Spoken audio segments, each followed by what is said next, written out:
Hi children, welcome to this class. So in this class we'll be learning about twins. So हमने last time अलग अलग चीज़ों के बारे में पढ़ा था, जैसे कि आर्टिफिशियली कैसे कपल्स के बच्चे हो सकते हैं, यानी कि थ्रू IVF, थ्रू सरोगेसी और थ्रू स्पर्म बैंक. यस.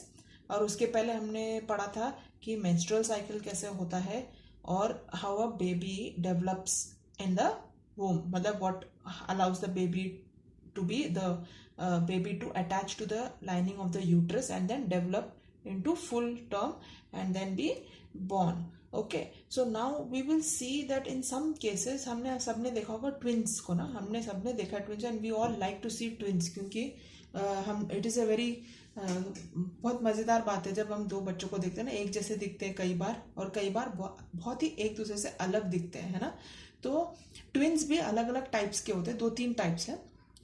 एक तो है मोनोजाइगोटिक ट्विन्स. ये मोनोजाइगोटिक को आइडेंटिकल ट्विन्स भी बोलते हैं. डाइजाइगोटिक यानी कि non identical twins and Siamese twins. Siamese twins are conjoined twins and it is a very dangerous condition. ठीक है, ये बच्चे यूजुअली बचते नहीं, मर जाते हैं. बहुत केसेस में ऐसे बच्चे भी हैं जो बड़े होके मैच्योर भी हो गए लेकिन उनकी जिंदगी बहुत ही मुसीबत से जाती है. तो it is a very dangerous situation Siamese twins का. So now let's see what are twins. Twins are formed when two embryos develop simultaneously in the same uterus. ठीक है. There are two main types. Main types है monozygotic and dizygotic. This is a rare type. ठीक है. तो monozygotic twins जब form होते हैं तो कैसे फॉर्म होते हैं? Monozygotic twins are formed when one zygote formed by one egg and one sperm. ठीक है. zygote कैसे फॉर्म होता है? It is formed by the combination of one egg and one sperm. लेकिन जब ये जो zygote है अगर ये दो में स्प्लिट हो जाता है जिसकी वजह से दो एम्ब्रियो फॉर्म हो जाते हैं, तब जाके मोनोजाइगोटिक ट्विन्स आर फॉर्म्ड. यानी कि ये जो ट्विन होगा ये they will be identical to each other. The twins will be identical to each other. Why? Because the zygote got split into two. तो zygote जो एक ही sperm ने एक ही egg को fertilize किया था, जैसे हमने वो लास्ट वीडियो में हमने जो देखा था कि कैसे egg fertilize होता है ना, तो वो जो zygote फॉर्म हुआ था, जब वो जो zygote को फॉर्म होने के बाद जब वो स्प्लिट होके दो फीटस में फॉर्म हो जाता है, दो एम्ब्रियोज में फॉर्म हो जाता है, तो each embryo develops as a separate fetus and then monozygotic twins are formed. इस केस में क्या होता है कि they are sharing 100% of their genes. ठीक है. because of which they look identical.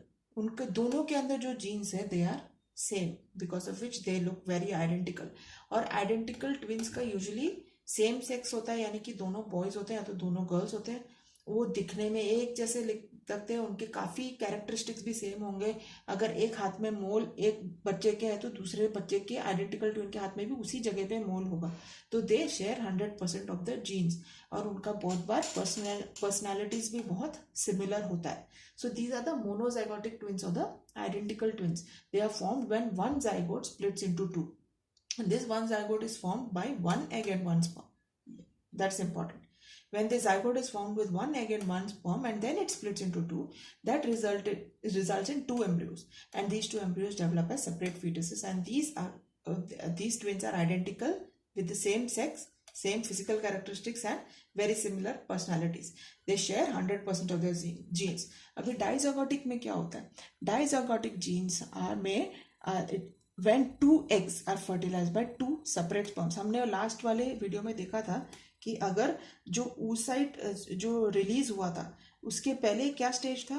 Follicle stage था ना. फॉलिकल्स जो एक फॉलिकल पूरा डेवलप होके फिर वो एग रिलीज करता है when luteinizing hormone is with the help of luteinizing hormone. But in case एक के जगह दो फॉलिकल स्टिमुलेट हो गए तो क्या होता है?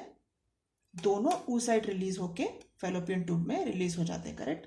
तो in that case जो दोनों एग है, अभी स्पर्म तो we know that millions of sperms are released, अभी that many sperms are available for fertilization as well, लेकिन usually only one egg is released. Correct. इसलिए एक ही बच्चा एक टाइम में होता है. या लेकिन मोनोजाइगोटिक ट्विंस के केस में क्या हो गया? तो वो जो एक एग रिलीज हुआ था उसको एक ही स्पर्म ने फर्टिलाइज किया, लेकिन जाइगोट स्टेज में इट गॉट स्प्लिट.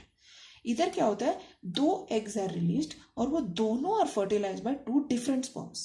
ठीक है, sperms are available in the tube, yes, from the vagina to the uterus to the fallopian tube, and in the fallopian tube these 2 sperms have made 2 eggs. In that case dizygotic twins are formed, but they are not identical because 2 अलग egg है और 2 अलग sperm है, they are as good as 2 separate children. ठीक है, तो non identical they are also called fraternal twins.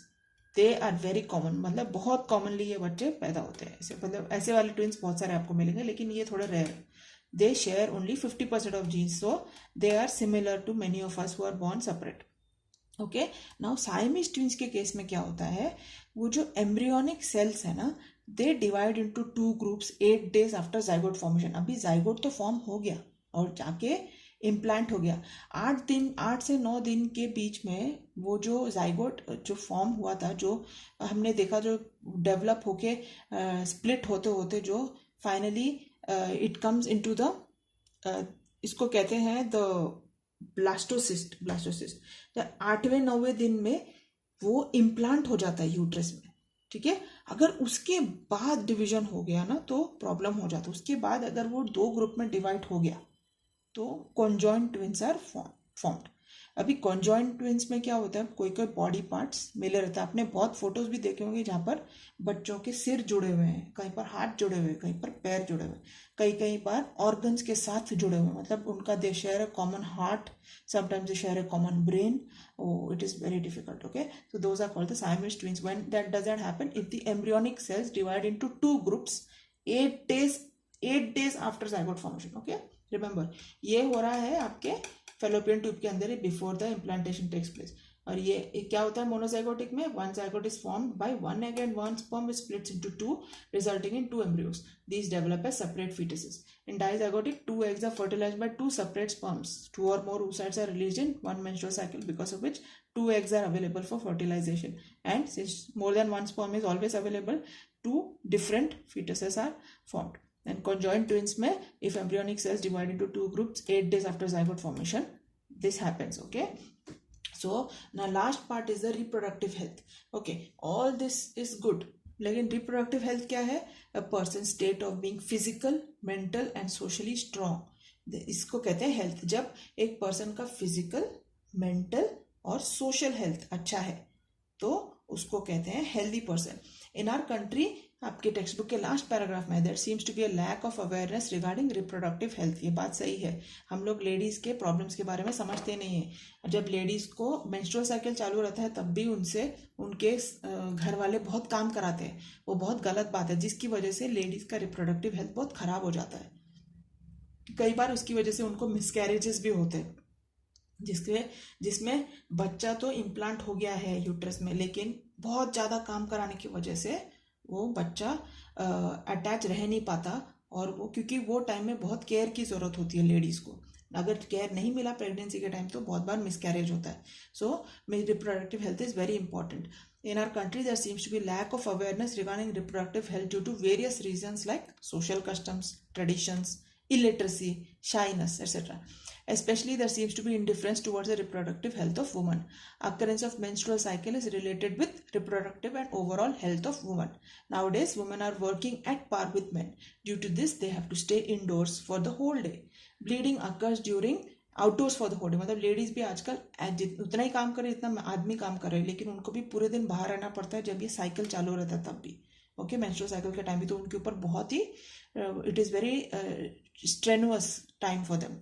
So bleeding occurs during menstrual cycle. Due to this, private organs need to be maintained clean time to time, otherwise problems regarding reproductive health में arise.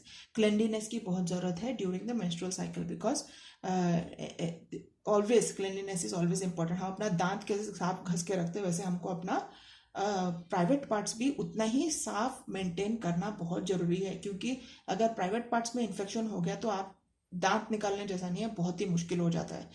Hospital में admit होना पड़ता है और बहुत ही मुसीबत की बात है. डॉक्टर के पास जाके बहुत कुछ करवाना पड़ता है. ठीक है, so we have to be very careful. Boys and girls as well have to maintain good reproductive health. They should clean their private parts properly. Some problems regarding reproductive health में also arise in men. It is essential to maintain the cleanliness of their genitals. So with this, we finish our chapter on life processes in living organisms. Okay, so it was a very interesting chapter. I hope you enjoyed it. If you have missed out some parts of the video, I have made short videos so that you are able to understand everything well. I could have made, मैं ये सबको एक ही या 2 video में खत्म कर सकती थी एंटायर चैप्टर, जो मैंने नहीं किया है. मैंने पूरे चैप्टर को पार्ट्स में डिवाइड किया है. ठीक है, तो आप जरूर एक एक पार्ट जो आपको डाउट है वो जाके देखिए और कंप्लीट चैप्टर को एकदम आप फटाफट समझ जाएंगे. It is very easy and very interesting. So with this, we finish this chapter and we will meet again for the next chapter in the next video. Bye bye.